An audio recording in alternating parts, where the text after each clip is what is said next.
Own YouTube channel doubt buster और इस video में हम बात करेंगे एबीओ ब्लड ग्रुप सिस्टम की। तो आइए समझते हैं कि एबीओ ब्लड ग्रुप सिस्टम आखिर है क्या।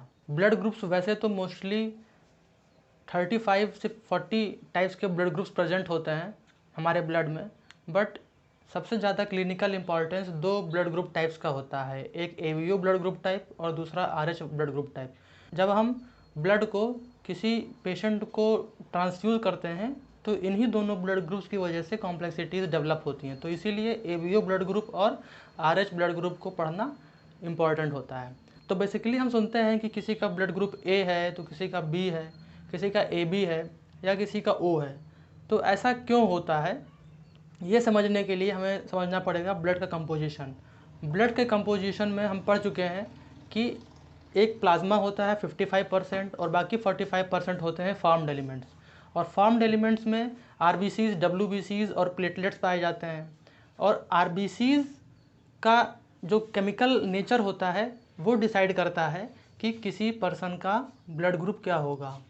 तो हम समझते हैं कि सपोज ये आरबीसी है किसी एक पर्सन की, और इसमें इसके सरफेस पे जो एंटीजन प्रेजेंट होगा वो एंटीजन डिसाइड करेगा कि पर्सन का ब्लड ग्रुप क्या होगा। तो अगर आरबीसी के सरफेस पर ए एंटीजन प्रेजेंट है तो पर्सन का ब्लड ग्रुप कैसा होगा, ए ब्लड ग्रुप। अगर किसी पर्सन के आरबीसी पे बी एंटीजन प्रेजेंट है तो कैसा होगा पर्सन का blood group, B blood group. अगर किसी पर्सन के आरबीसी के सरफेस पे दोनों तरह के एंटीजन प्रेजेंट होंगे, ए एंटीजन भी और बी एंटीजन भी, तो पर्सन का ब्लड ग्रुप कैसा कहलाएगा, ए बी ब्लड ग्रुप। और अगर किसी पर्सन के रेड ब्लड सेल्स के मेम्ब्रेन पे सरफेस एंटीजन में ना ए प्रेजेंट हो और ना बी प्रेजेंट हो, उस पर अगर कोई एंटीजन नहीं प्रेजेंट है, केवल एच एंटीजन प्रेजेंट है, तो उसको कहा जाएगा कि ये पर्सन का blood group O blood group है। तो इसके बाद एक और बात समझते हैं कि जितने भी ब्लड ग्रुप्स के सब टाइप्स होते हैं, मतलब ए एंटीजन, बी एंटीजन या फिर ओ एंटीजन, इन सब का एक प्रिकर्सर मॉलिक्यूल होता है। ये प्रिकर्सर मॉलिक्यूल होता है एच एंटीजन। एच एंटीजन हर एक इमेच्योर आरबीसी सेल्स पे प्रेजेंट होता है, और एच एंटीजन पे कोई स्पेसिफिक मॉलिक्यूल्स जब आकर के बाइंड कर जाते हैं तब वो उसको फर्दर फेट देता है कि क्या एच एंटीजन ए एंटीजन में कन्वर्ट होगा या एच एंटीजन बी एंटीजन में कन्वर्ट होगा या फिर ए बी में कन्वर्ट होगा। तो आइए ये समझते हैं। In each and every humans सभी के इमेच्योर आरबीसीज पे एच एंटीजन प्रेजेंट होता है, ठीक है। तो एच एंटीजन्स के साथ में कौन सा मॉलिक्यूल उससे अटैच है ये डिसाइड करता है कि उस पर्सन का एंटीजन टाइप क्या है ना, या फिर उसका ब्लड ग्रुप क्या है। तो इमेच्योर आरबीसीज के सरफेस पे एच एंटीजन्स प्रेजेंट होते हैं in each and every individual. तो सबसे पहले हम फर्स्ट केस देखते हैं। अगर इस एच एंटीजन के साथ में एन एसिटाइल गैलेक्टोसामाइन अटैच है, क्या अटैच है, एन एसिटाइल गैलेक्टोसामाइन, अगर ये अटैच है शॉर्ट फॉर्म में नैग, अगर ये अटैच है एच एंटीजन के साथ में, क्या अटैच है, नैग आरबीसी के सरफेस पे, तो ये कहलाएगा ए एंटीजन, मतलब H antigen plus N A G. अब इसको हम कलेक्टिवली बोलेंगे ए एंटीजन, और ऐसे पर्सन का ब्लड ग्रुप कैसा होगा, ऐसे पर्सन का ब्लड ग्रुप होगा ए। नेक्स्ट, अगर किसी इंडिविजुअल के आरबीसी के सरफेस पे एच एंटीजन के साथ में अल्फ़ा डी गैलेक्टोज अटैच होता है, ठीक है, alpha D galactose, short form में लिखते हैं अल्फ़ा डी गैलेक्टोज, इस पर भी अटैच हो गया अल्फ़ा डी गैलेक्टोज, तो अब इसको हम बोलेंगे बी एंटीजन, मतलब एच एंटीजन के साथ में अगर अल्फ़ा डी गैलेक्टोज कंबाइन हो गया तो अब ये कलेक्टिवली बोला जाएगा बी एंटीजन, और ऐसे पर्सन का ब्लड ग्रुप कैसा होगा, बी टाइप का। तो now this antigen is said to be B antigen, और इस पर्सन का ब्लड ग्रुप क्या होगा, बी टाइप का। आगे बढ़ते हैं, केस 3 देखते हैं। अगर ये दोनों मॉलिक्यूल्स एच एंटीजन के साथ में प्रेजेंट हैं किसी पर्सन के आरबीसी के सरफेस पे, तो उस पर्सन का ब्लड ग्रुप कैसा होगा, ए बी टाइप का। तो किसी एच एंटीजन पे एन एसिटाइल गैलेक्टोसामाइन प्रेजेंट होगा, किसी एच एंटीजन पे अल्फा डी गैलेक्टोज प्रेजेंट होगा। तो ऐसे पर्सन का ब्लड ग्रुप कैसा होगा, इस पे ये कहलाएगा ए एंटीजन, ये कहलाएगा बी एंटीजन। तो इस पर्सन के आरबीसी के सरफेस पे ए एंटीजन भी प्रेजेंट है, बी एंटीजन भी प्रेजेंट है। तो ऐसे पर्सन का ब्लड ग्रुप कैसा होगा, ए बी टाइप का ब्लड ग्रुप होगा। अब देखते हैं फोर्थ केस। फोर्थ केस में जो एच एंटीजन्स हैं इनके साथ में ना ही एन एसिटाइल गैलेक्टोसामाइन अटैच है और ना ही अल्फा डी गैलेक्टोज अटैच है, ये दोनों नहीं अटैच है। मतलब कि ये पूरा बेयर्ड एच एंटीजन है, एच एंटीजन एकदम एम्प्टी है, इसके साथ में कोई और मॉलिक्यूल अटैच नहीं है। तो इस तरह के आरबीसी जिस इंडिविजुअल में प्रेजेंट होंगे उसको हम बोलेंगे ओ ब्लड ग्रुप। ऐसे पर्सन का ब्लड ग्रुप कैसा होगा, ओ ब्लड ग्रुप। तो आई होप कि अब आपको समझ में आ गया होगा कि किस तरीके से आरबीसी के सरफेस पे जो एंटीजन प्रेजेंट हैं वो डिसाइड करते हैं कि उस पर्सन का ब्लड ग्रुप क्या है। तो आगे बढ़ने से पहले हमें यह समझना होगा कि ये जो एंटीजन्स प्रेजेंट हैं रेड ब्लड सेल्स के सरफेस पे, इनके साथ में आखिर क्या होने वाला है ना, क्या रिएक्शन आगे अकर होगी। तो हम पढ़ चुके हैं कि जो प्लाज्मा होता है उसमें एंटीबॉडीज़ प्रेजेंट होती हैं, है ना। तो एंटीबॉडीज़ और एंटीजन का जो रिएक्शन होता है उसको हम बोलते हैं एंटीजन एंटीबॉडी कॉम्प्लेक्स का फॉर्मेशन। और इस रिएक्शन से क्या चीज़ अकर होती है, इस रिएक्शन से अकर होती है एग्लूटिनेशन, और इसको क्लम्पिंग भी कहते हैं, है ना। तो क्या कह सकते हैं कि एंटीजन एंटीबॉडी कॉम्प्लेक्स जब बनता है, एंटीजन एंटीबॉडी कॉम्प्लेक्स जब बनता है, ये कॉम्प्लेक्स बहुत ही स्पेसिफिक होता है। अगर ए एंटीजन है तो उससे ए एंटीबॉडी ही आकर के बाइंड करेगा और उसको एग्लूटिनेट कर देगा। इट मीन्स हम कह सकते हैं कि उसको डिस्ट्रॉय कर देगा। वो एंटीजन वहाँ पे प्रेजेंट नहीं रहेगा, है ना। तो एंटीजन एंटीबॉडी कॉम्प्लेक्स अगर बनता है तो इस प्रोसेस को हम कहते हैं एग्लूटिनेशन, या फिर सिंपल वर्ड में इसको बोल सकते हैं क्लम्पिंग, क्योंकि ये बाइंडिंग बहुत ही स्पेसिफिक होती है। ठीक है, तो अब हम इसको कोरिलेट कर पा रहे होंगे कि जिस पर्सन के आरबीसी के सरफेस पर ए एंटीजन प्रेजेंट है, इट मीन्स कि उसके प्लाज्मा में बी एंटीबॉडी जरूर प्रेजेंट रही होगी, तभी उसने आरबीसी के सरफेस पे बी एंटीजन को रिमूव कर दिया, या फिर उसको वहाँ पे बाइंड होने ही नहीं दिया, या फिर उसको सरफेस पे रिप्रेजेंट होने ही नहीं दिया। तो आइए अब एक बहुत ही इम्पॉर्टेंट टेबल समझते हैं, है ना। तो सबसे पहला यहाँ हमने लिखा टाइप ऑफ ब्लड ग्रुप्स। तो हमें पता है कि 4 तरह के ब्लड ग्रुप एग्जिस्ट करते हैं, ए बी और ओ। उसके बाद में हमने देखा कि 2 एंटीजन ही प्रेजेंट हो सकते हैं किसी भी आरबीसी के सरफेस पे, या तो ए एंटीजन या तो बी एंटीजन या फिर दोनों, है ना। तो अब क्या होगा, एंटीजन्स में हम लिखते हैं या फिर ए एंटीजन या फिर बी एंटीजन, और यहाँ पे हम लिख देते हैं प्लाज्मा।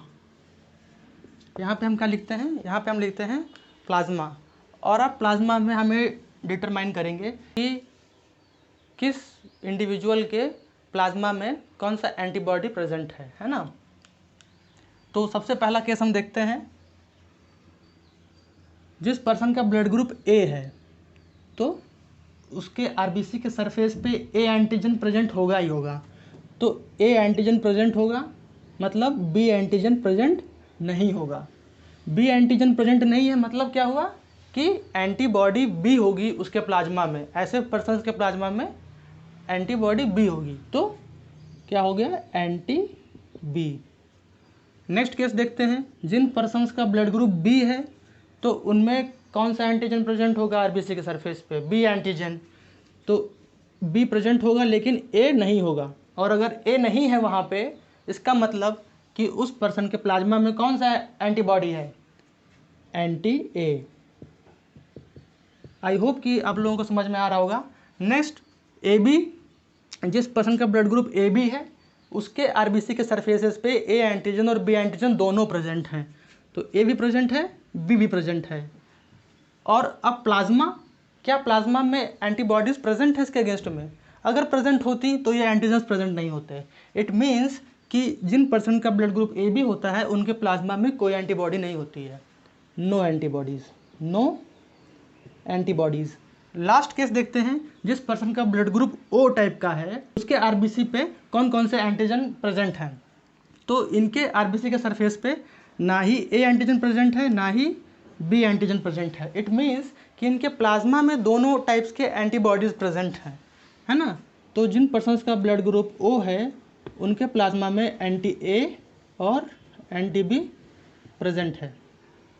तो ये टेबल बहुत ही इंपॉर्टेंट है, अक्सर एग्जाम्स में पूछे जाते हैं, है ना। तो अब हम आगे बढ़ते हैं कि किस तरीके से हम किसी पर्सन का ब्लड ग्रुप डिटरमाइन कर सकते हैं। तो सबसे पहले अगर हमें किसी पर्सन का ब्लड ग्रुप टेस्ट करना है तो उसमें कुछ रिएजेंट्स लगते हैं। तो वो रिएजेंट्स कैसे प्रिपेयर होते हैं, उन रिएजेंट्स को हम कहते हैं एंटी सीरम। उसको प्रिपेयर करने के लिए सपोज दैट हमने किसी पर्सन से टाइप ए एंटीजन आइसोलेट कर लिया। अब उस पर्टिकुलर एंटीजन को हम किसी एक्सपेरिमेंटल मैमल्स के बॉडी में इंजेक्ट कर देंगे और उस मैमल्स के लिए वो एंटीजन पार्टिकल्स वो एक फॉरेन पार्टिकल की तरह बिहेव करेंगे और उसका इम्यून सिस्टम एंटीबॉडीज़ प्रिपेयर करेगा और उस एंटीबॉडीज़ को हम आइसोलेट कर करके एंटी सीरम प्रिपेयर करते हैं, है ना। तो अब हम देखते हैं कि किस तरीके से ब्लड ग्रुप टेस्ट परफॉर्म किया जाता है। किसी भी पर्सन का ब्लड ग्रुप डिटरमाइन करने के लिए ब्लड ग्रुप आइडेंटिफाई करने की किट आती है। तो बेसिकली किसी पर्सन के आरबीसी के सरफेस पे या तो केवल ए एंटीजन प्रेजेंट हो सकता है या तो केवल बी एंटीजन या फिर दोनों एंटीजन या फिर कोई एंटीजन प्रेजेंट नहीं होगा। तो हमें एंटी ए और एंटी बी ये दो रिएजेंट चाहिए होते हैं। तो सबसे पहले रिएजेंट्स हमें चाहिए ब्लड ग्रुप आइडेंटिफाई करने के लिए एंटीबॉडी ए, सेकंड चाहिए एंटी बी और थर्ड चाहिए anti R H. Anti R H होता है कि पर्सन का आर एच पॉजिटिव है या आर एच निगेटिव है। तो सबसे पहले हम क्या करेंगे, एक नीट एंड क्लीन स्लाइड हम लेंगे और इस नीट एंड क्लीन स्लाइड में एक स्टरलाइज्ड निडल से फिंगर प्रिक करेंगे और drop by drop 3 drops of blood इस पे हम प्लेस कर देंगे। तो फर्स्ट ड्रॉप में हम एंटी ए डालेंगे, सेकंड ड्रॉप में एंटी बी डालेंगे और थर्ड ड्रॉप जो कि एंटी आर एच है उसमें हम एंटी आर एच डालेंगे। ये डिटरमाइन करेगा कि पर्सन का ब्लड ग्रुप पॉजिटिव है या नेगेटिव है। तो सबसे पहले हम देखते हैं केस 1। केस 1 तो इनको ये सारे रिएजेंट्स डालने के बाद में 1 बाय 1 हम एक दूसरी साफ स्लाइड लेंगे और उनके कॉर्नर्स के हेल्प से इसको मिक्स कर देंगे और हर बार डिफरेंट कॉर्नर का यूज़ करेंगे मिक्सिंग के लिए। इंटर मिक्सिंग नहीं होनी चाहिए, नहीं तो टेस्ट को दोबारा करना पड़ेगा, है ना। तो केस 1 में suppose that first blood group में सपोज दैट फर्स्ट ड्रॉप में क्लम्पिंग हो गई है। Let me right here clump, clump, है ना। अगर फर्स्ट ड्रॉप में क्लम्पिंग हो गई है तो क्या होगा, इसमें क्लम्पिंग नहीं होगी। सपोज फर्स्ट ड्रॉप में क्लम्पिंग हुई, सेकेंड ड्रॉप में क्लम्पिंग नहीं हुई और इसमें क्लम्पिंग हो गई, आरएच में क्लम्पिंग हो गई। तो क्या हुआ, उस पर्सन के ब्लड में एंटीजन ए प्रेजेंट था, इसीलिए इस ड्रॉप में क्लम्पिंग हो गई क्योंकि इसमें एंटीबॉडी ए हमने डाला। तो क्लम्पिंग होने की वजह से ये क्या हुआ कि इस पर्सन के आरबीसी के सरफेस पे एंटीजन ए प्रेजेंट था और यहाँ पे आरएच में क्लम्पिंग हो गई। इट मीन्स कि पर्सन का ब्लड ग्रुप कैसा है, ए पॉजिटिव। सेकंड केस हम देखते हैं। सेकंड केस में क्या हो सकता है पॉसिबिलिटी कि फर्स्ट ड्रॉप में क्लम्पिंग हो गई जिसमें हमने एंटी सीरम ए डाला इसका मतलब कि पर्सन का ब्लड ग्रुप ए है, और सपोज बी में क्लम्पिंग नहीं हुई, ठीक, और एंटी आरएच में भी क्लम्पिंग नहीं हुई। इसका मतलब क्या हुआ कि पर्सन का ब्लड ग्रुप ए है, क्योंकि पर्सन के ब्लड में आरबीसी में एंटीजन ए प्रेजेंट था और वो एंटीबॉडी ए से रिएक्ट करके क्लम्प कर गया, है ना। तो पर्सन का ब्लड ग्रुप क्या हो गया, ए नेगेटिव, क्योंकि उसमें आरएच पॉजिटिव फैक्टर नहीं था, ठीक है। नेक्स्ट थर्ड केस क्या हो सकता है, ऐसे ही सपोज थर्ड केस में क्या हुआ, फर्स्ट ड्रॉप में क्लम्पिंग नहीं हुई, सेकेंड ड्रॉप में क्लम्पिंग हुई, थर्ड ड्रॉप में क्लम्पिंग हुई। तो इसमें क्लम्पिंग हुई, इस मीन्स पर्सन का ब्लड ग्रुप है बी, और आरएच वाले ड्रॉप में क्लम्पिंग हुई, इसका मतलब कि पर्सन का ब्लड ग्रुप क्या है, बी पॉजिटिव। नेक्स्ट पॉसिबिलिटी क्या हो सकती है, सपोज फर्स्ट ड्रॉप में क्लम्पिंग नहीं हुई, सेकेंड ड्रॉप में क्लम्पिंग हुई और थर्ड ड्रॉप में क्लम्पिंग नहीं हुई। तो इसका मतलब क्या हुआ, पर्सन का ब्लड ग्रुप क्या है, बी नेगेटिव। नेक्स्ट पॉसिबिलिटी क्या हो सकती है कि ए में भी क्लम्पिंग हो और बी में भी क्लम्पिंग हो, दोनों ड्रॉप्स में क्लम्पिंग हो जाए और थर्ड वाले में भी क्लम्पिंग हो जाए। अगर तीनों ड्रॉप्स में क्लम्पिंग हो गई तो पर्सन का ब्लड ग्रुप क्या हो जाएगा, A B positive. Next case क्या हो सकता है, अगर ए में भी क्लम्पिंग हो जाए, इसमें भी क्लम्पिंग हो जाए और इसमें क्लम्पिंग ना हो, तो क्या हो गया, पर्सन का ब्लड ग्रुप क्या हो गया, ए बी, और आर एच क्या है, नेगेटिव है, तो क्या हो गया blood group A B negative. Next possibilities क्या है कि ना फर्स्ट ड्रॉप में क्लम्पिंग हो, ना सेकेंड ड्रॉप में क्लम्पिंग हो और थर्ड ड्रॉप में क्लम्पिंग हो जाए, तो क्या हुआ, ना इसमें ए एंटीजन प्रेजेंट है ना बी एंटीजन प्रेजेंट है, लेकिन आर एच पॉजिटिव है, तो क्या हो जाएगा ब्लड ग्रुप ओ पॉजिटिव। एक और केस क्या हो सकता है फाइनल, सपोज ए में भी क्लम्पिंग ना हो, बी में भी क्लम्पिंग ना हो और थर्ड ड्रॉप में भी क्लम्पिंग ना हो, तो क्या हो जाएगा, पर्सन का ब्लड ग्रुप ओ नेगेटिव। तो ये आप समझ गए होंगे कि किस तरीके से ब्लड ग्रुप डिटरमाइन किया जाता है। एज वेल एज जो ए बी ब्लड ग्रुप होता है वो यूनिवर्सल रेसिपिएंट होता है, और जो ओ ब्लड ग्रुप्स वाले होते हैं वो यूनिवर्सल डोनर होते हैं। तो अब हम आगे समझेंगे कि ये आखिर ऐसा क्यों होता है ना। तो ये यूनिवर्सल रेसिपिएंट और यूनिवर्सल डोनर का कॉन्सेप्ट समझने से पहले हमें ये समझना होगा कि जो ब्लड ट्रांसफ्यूज़न रिएक्शन होती है तो ये किनके बीच में होती है, क्योंकि जब हम किसी पर्सन को कोई दूसरा ब्लड ग्रुप चढ़ा रहे होते हैं, ट्रांसफ्यूज़न कर रहे होते हैं, तो क्या पॉसिबिलिटीज़ होती हैं, पहले ये समझेंगे, फिर हम समझेंगे कि यूनिवर्सल डोनर और यूनिवर्सल रेसिपिएंट ये क्यों बने। तो सबसे पहले सपोज एक डोनर है और एक रेसिपिएंट है, ठीक।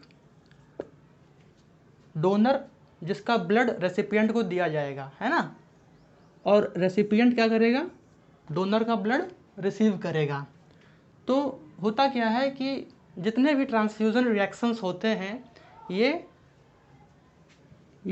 डोनर के ब्लड में जो एंटीजन प्रेजेंट है, क्या है, डोनर के ब्लड में जो एंटीजन प्रेजेंट है और रेसिपिएंट के ब्लड में जो एंटीबॉडी प्रेजेंट है, ठीक।